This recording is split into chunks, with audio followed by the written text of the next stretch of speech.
Ciao a tutti e tutte, benvenuti e benvenute in un nuovo video. Oggi vi faremo vedere un pochino quanto è cambiato il nostro giardino negli ultimi anni, da quando abbiamo comprato questa casa. In particolare inizierei da questa zona, che è quella che noi abbiamo piantato l'anno scorso, un anno fa esatto. Per chi di voi già ci seguiva, vi ricorderete che abbiamo piantato l'erba della pampa, che è quella che si vede là in fondo, una serie di piante di rosmarino, salvia, un tipo di salvia a fiore e due tipi di lavanda. Questa è quella locale, mentre questa è quella provenzale, quella che ha il fiore un pochino più colorato e vivace. Dopodiché abbiamo piantato l'aloe vera, che è lì, e la yucca nell'angolo. Una novità di quest'anno è quest'agave qui, che abbiamo salvato da un mercatino dell'usato. Non era in bellissima forma, ma mi sembra che adesso si stia attaccando per bene e quindi stia riprendendo la sua vigorosità. Comunque è incredibile vedere quanto siano cresciute, la taglia di queste piante. Cioè, se io mi metto accanto a una pianta mi sento quasi, cioè non c'è neanche più spazio per passare nel mezzo dell'aiuola, mentre all'inizio, quando abbiamo piantato le piante, eravamo un po' preoccupati che fossero troppo distanti tra di loro, che non avessero, cioè pensavamo che dovessimo mettere più piante, e invece no, sono esplose letteralmente. E come vedete è pieno di api e bombi che sono contentissimi di venire a cibarsi di queste piantine. Non so se vedete la differenza di tipologie di lavanda di cui vi parlavo prima. Una ha appunto i colori più vivaci, questa della mia sinistra è la lavanda provenzale, ha un viola più intenso e il fiore è molto più corposo, più grande. Questa invece è la lavanda locale, quindi il fiore ha veramente una taglia ridotta rispetto all'altro della Provenza, sarà un terzo di dimensione, e il viola è un po' più tendente al lilla, è un po' più sbiadito. C'è da dire una cosa, che comunque la lavanda provenzale, questa qua, è fiorita già da qualche settimana, mentre questa lavanda locale sta fiorendo solo ora, quindi magari dobbiamo solo dargli il tempo che cresca un po' di più e anche il fiore crescerà probabilmente. Dobbiamo ringraziare tanto due persone che ci hanno scritto sui nostri canali per regalarci delle piante che non utilizzavano più, e queste persone sono Carlo e Bettina. Alcune di queste piante le abbiamo lasciate per ora nei vasi nei quali ci sono state regalate, mentre altre le abbiamo messe in vasi già un po' più carini, decorativi, davanti alla casa.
Dopo aver messo a dimora le piante, ci siamo dedicati al taglio dell'erba. Abbiamo provato a rimandare il più possibile questo momento, soprattutto per non togliere i fiori alle api e per garantire freschezza al terreno. Ma con tutta la pioggia che abbiamo avuto quest'anno non riuscivamo più ad accedere a molte aree del giardino e abbiamo deciso di tagliarla su almeno un paio di terrazze. Ci siamo comunque premurati di lasciare i fiori cresciuti sui bordi. Tagliare poche volte l'erba serve non solo per il rispetto della biodiversità, ma anche per evitare di tagliarla tutte le settimane. Sui consigli degli abitanti della zona converrebbe aspettare almeno metà giugno per tagliarla. In questo modo si avrà la garanzia che in luglio e agosto non crescerà troppo rapidamente.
E per questa settimana è tutto.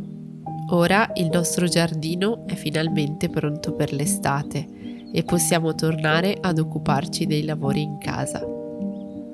Grazie per averci seguito e a presto!